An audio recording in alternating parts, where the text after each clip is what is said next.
Boom! Woo, man. Good morning to you and to you and to you. I want to say a few shout outs real quick.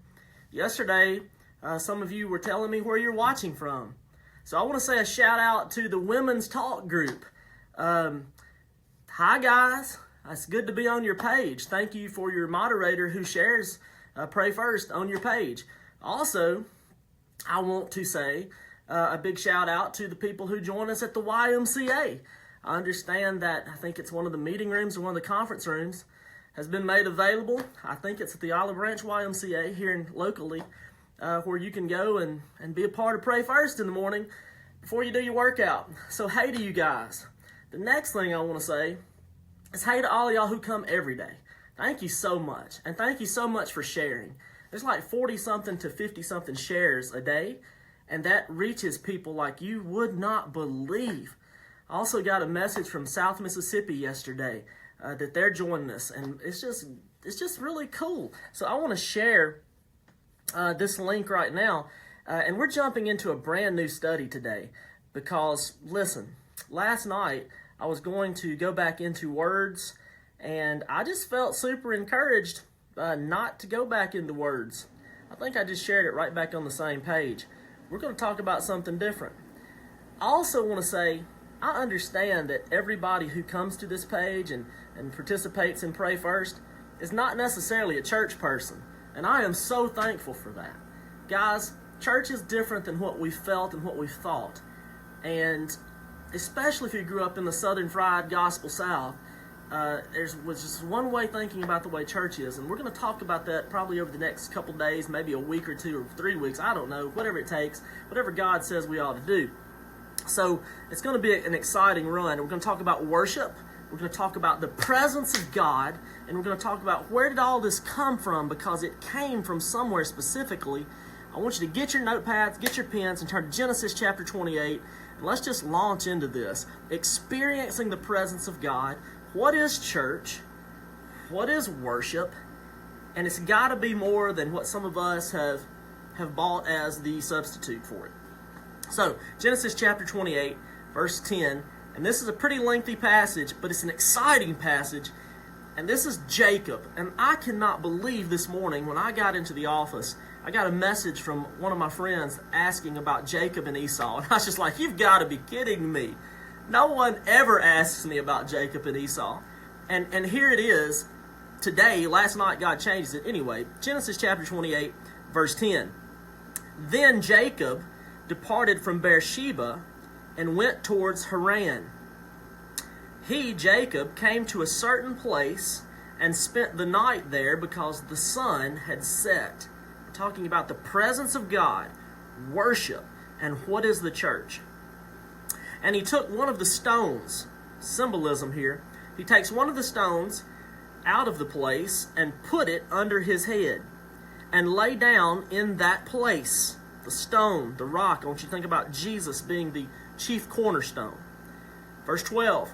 Then Jacob had a dream, and behold, a ladder was set on the earth, and its top reached into heaven.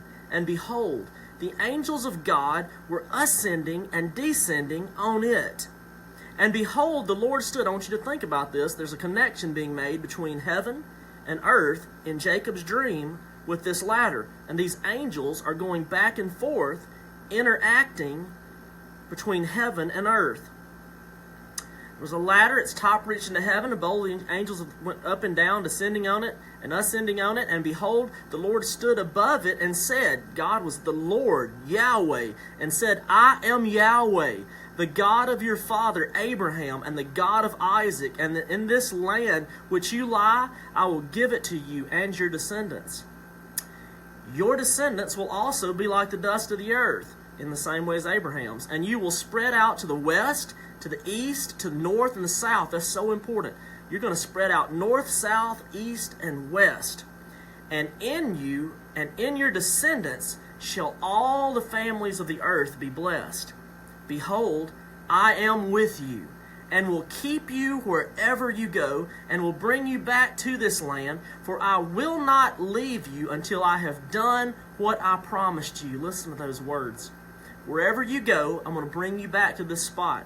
Wherever you've been, I'm going to bring you back to this spot. I'm going to complete what I've promised you. I'm talking to you. Verse 16, then Jacob awoke from his sleep and said, surely the Lord, Yahweh, is in this place. There is no other. This is none other than the house of God, and this is the gate of heaven. I'm going to read verse 16 and 17 again. Then Jacob awoke from his sleep and said, surely the Lord is in this place, and I did not know it. Surely the presence of the Lord is in this place, and I did not know it. He was afraid and said, how awesome is this place? This is none other than the house of God. This is the gate of heaven. So, Jacob gets to this intersection called Luz, and it's just a camping site, really. There's springs there, natural water springs. It's going someplace, going that place. The trade routes went north and south at this intersection. The trade routes went east and west at this intersection. So people on their way to somewhere would stop at this intersection and camp out. Jacob takes a rock and puts it behind his head, lays down, has this dream about a ladder going into heaven, and angels ascending and descending, and God sitting on top of the ladder and looking down and saying, I am the Lord. Okay, so when Jacob wakes up, he says, man, this is no longer Luz. I'm going to call this place Bethel. Bethel. Bethel means house of God. Beth itself just means house of. El Elyon, house of God. El being God. It's also where you get Beth Shalom, house of peace. It's also where you get Bethlehem, house of bread. What makes this place so special that Jacob says, this is the house of God? What makes our body so special that God says it is the temple or the house of the Holy Spirit?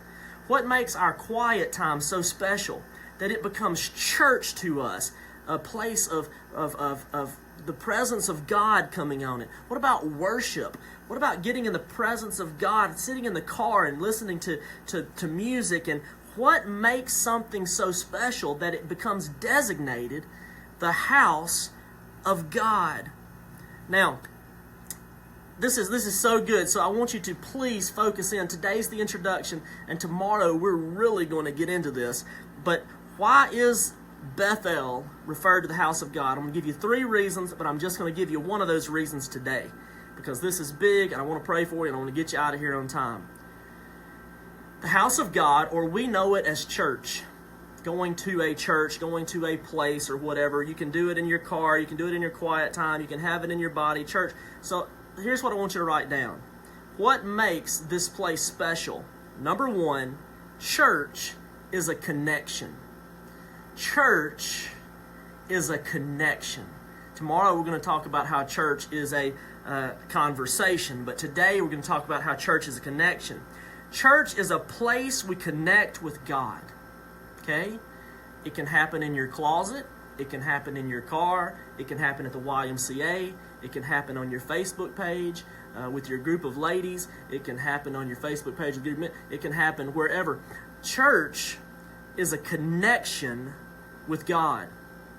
If you just go to church and all you hear is great worship and great teaching, you haven't had church. If you go to church and you sang the songs and you did this and you did that and you took notes and you shook your head up and down and you said amen and all these things and there was a fantastic light show and man, the teacher was on point today and the slides went so smooth, and you don't experience the presence of God and you don't connect with God, you have not been to church. There's a lot of people who've attended services for a long time, but they haven't been to church. And there's some people, this is going to shock the Southern Fried South Gospel, that hadn't been to church in a long time, but they experience the presence of God on a daily basis. Now, if we can get those two to combine, what a powerful thing it's going to be on the earth. Genesis chapter 28, verse 12, I want to specifically go there for a minute. Jacob had a dream, and behold, a ladder, symbolism, was set on the earth, and its top reached into heaven, and behold, the angels of God were ascending and descending on the ladder. Okay, in the New Testament, we see what that was. Anytime you read something in the Old Testament, I want you to understand, Jesus is found in both the Old and the New Testament. In the beginning was the Word was with God, the Word was God, the Word is God, the Word is Jesus. Jesus is this ladder. Jacob sees this ladder, and he sees the angels coming back and forth and interacting between heaven and earth, and God, Yahweh, sitting at the top of the ladder. He's put this rock here as this is the place where I meet with the presence of God. You need a place where you meet with the presence of God. It can be changing. It can be in your car one minute, your closet the next minute, and this weekend with a group of people, a corporate place where you come and meet with the presence of God. And there's reasons for that, but I can't go into that today. Anyway, there's a ladder. So in the New Testament, we see Philip, one of the disciples, going out and he's looking for Nathanael, his brother, and he finds Nathanael sitting on a tree and he says, Nathanael, I found the Son of God. I found the Messiah. And Nathanael's like, oh, Philip, is this another one of your religious experiences? And he kind of got up and went towards, and Jesus sees Nathanael and Jesus says, Nathanael, hey man. And then Jesus starts describing Nathanael. Nathanael's like, how do you know me? Jesus said, man, I've known you your whole life. I saw you sitting up under the tree when Philip come and got you. And Nathanael said, you've known me and you can describe me this detail? Surely you are the Son of God.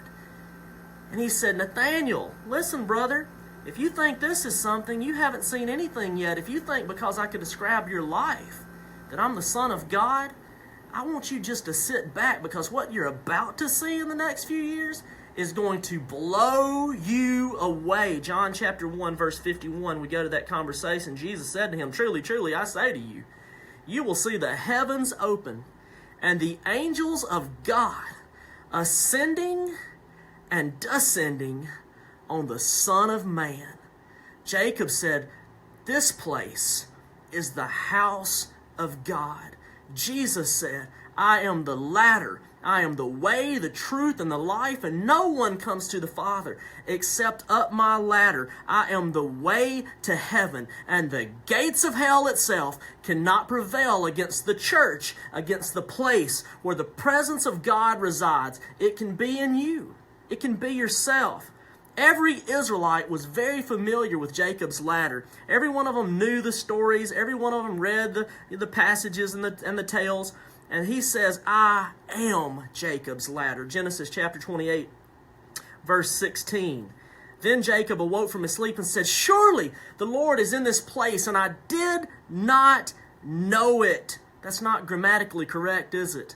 Surely the presence is present tense, and I did not know it past tense. You don't get A's and good marks for a sentence written with present and past tense. You got to keep your verbs and adverbs and everything, in line with the way you're talking. This may not be grammatically correct, but it is absolutely theologically correct. Jacob says, surely the presence of God was in this place. Surely the presence of God is in this place. I did not know it, but I know it now. Listen, you start having church when you start worshiping and you start being in that place when you recognize the presence of God. And come on, we're busy. We don't always recognize the presence of God. But when you do, what a special moment, what a special time it is. It's a presence of God. And we know God's presence is everywhere, but we don't always feel it. We don't always experience it. Let me tell you what church and worship is, and then as we go over the next few weeks, it's probably going to do this. We're going to find out, man, worship, what it is. Church, what it is. The presence of God, what it is. Church and worship, write this down. Church and worship is becoming aware of the presence of God. He said, this is the house of God. Jacob did about this rock, this stone at Bethel. He said, I'm naming this place the house of God because this is where I experience the presence of God. And remember, this can happen anywhere, and all of a sudden you can say, whew, the presence of God is in this place. And when the presence of God is in that place and you become aware, you begin to worship and you begin to experience what church is all about. If you've ever been to a church service, let me say this in closing. If you've ever been to a church service and did not experience the presence of God, you walked into it and you're like, look, right here. I don't care where you go to church. I know some of you are desperate to have churches like you've seen on TV and churches like you hear your friends talk about on Facebook, and you're just like, there's nothing like that in this town. Listen to me. Hey! Don't you dare blame a church service for your experience of the presence of God. God is everywhere. It's your responsibility to connect. God is in the deadest, driest, most boring churches on the planet. those who don't look like Hillsong, and those who don't sound like Bethel, and those who do not preach like Gateway, and those who are not Life Church in size and scope, and those that are not Baptist like Bellevue. God is everywhere. You can experience the presence of God from where you are this morning. When you get off, you can feel it right now. You can experience it after this. No matter where you are, God is there. Make a connection. I want to encourage you in this before I pray for you. God, in the weekend service and church service and the gospel, is not an expedition for you. It is not trying to show you something. It is an experience. Don't come be a gospel hour watcher. Be a gospel participator. Tomorrow we're going to talk about how church is a conversation, how the place Bethel, where God is a conversation. Many of you need direction, clarity, correction.